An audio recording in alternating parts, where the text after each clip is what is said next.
میں قدرتی آفات اور موسمیاتی تبدیلیوں کے اثرات کو کم کرنے کے لیے فرنٹیئر کور پبلک اسکول چترال میں چترال اسکاؤٹس کی جانب سے شجرکاری مہم کا انعقاد کیا گیا۔ آج پلانٹیشن ڈرائیو کا انعقاد کیا گیا، جس کا مقصد ہمارا جو ہے زیادہ سے زیادہ ہم پلانٹس لگائیں، اور plants as we all know کہ how they play an important role in our life.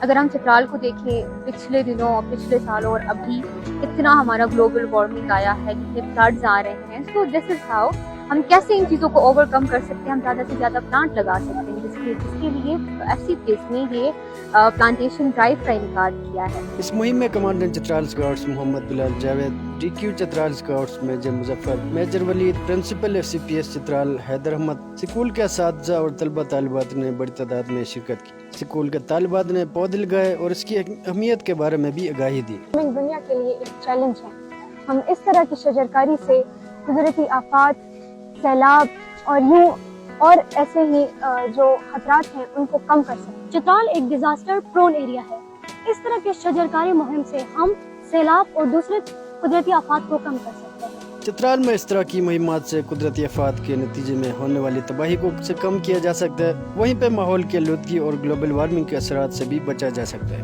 تیاگ Chitrali, سنو پختونخوا، چترال۔